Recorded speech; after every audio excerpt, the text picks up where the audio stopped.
Thanks for tuning in to Bourbon Drop. I'm your host, Myron. Today, I've got to give a shout out to my bourbon brother, Ben from the Whiskey Six. If you don't know, we go live twice a month. Ben posed a question that he felt like he wanted to put out there to other content creators as well as his audience. Ben asked, if you were trapped on an island, not what bottle would you want to be trapped with for the rest of your life, but what brand? Now, Ben gave very specific rules to this challenge. He said, you cannot pick Brown-Forman. You cannot pick somebody like MGP. You have to pick a brand. So that brand being Wild Turkey. So you can have rare breed all the way down to, what is it, the 81.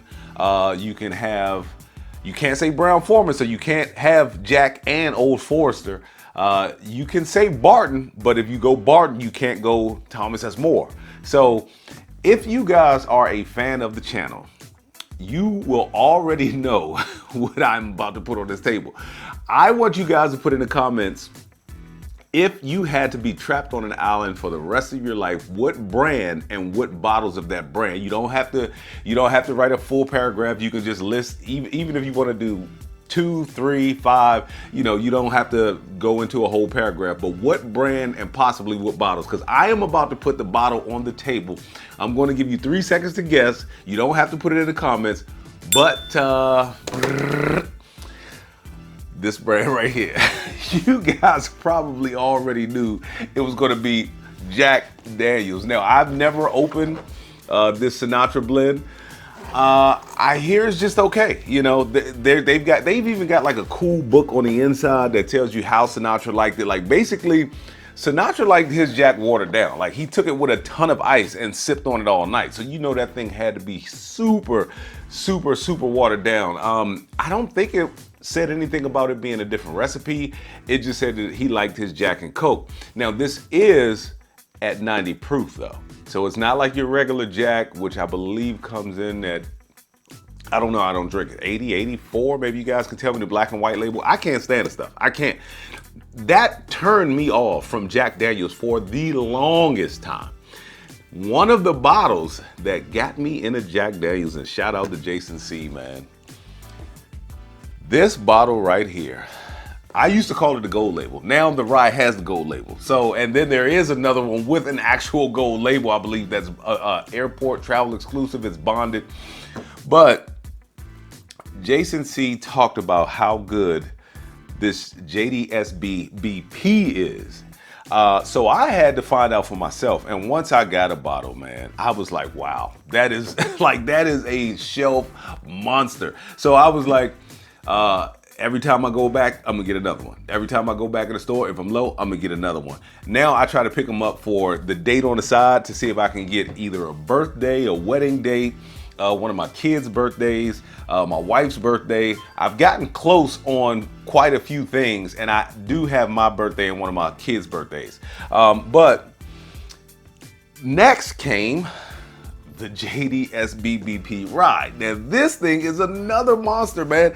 For these two things to be on the shelf and priced at what they are, you can find them anywhere from 65, 70 bucks, sometimes a little higher and sometimes a little cheaper depending on where you go.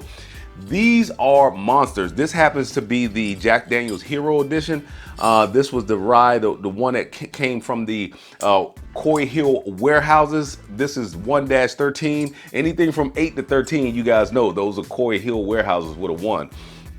Also, you've got your special releases, man. So you got your Jack Daniel's 10. Now I've got samples of 12 and 14. They all come in at different proofs. They all offer different flavors. So it's not like you run down this line and everything tastes the same. If that's the case, you might as well have the same bottle. So this is why I'm choosing this line, because the 10 tastes different from the 12. The 12 tastes different from the 14. They're excellent bottles. You don't want something hot all the time. These two things, especially this one, like I've had higher JDSB Ryes at 139. Shout out to my man Brad for giving me that bottle. But this one right here, this is the one that is the highest Jack Daniel's single barrel proof that I've ever had. Comes in at 134.7. So if it's hot and you're on an island, you might want to drink these at night on a cold night.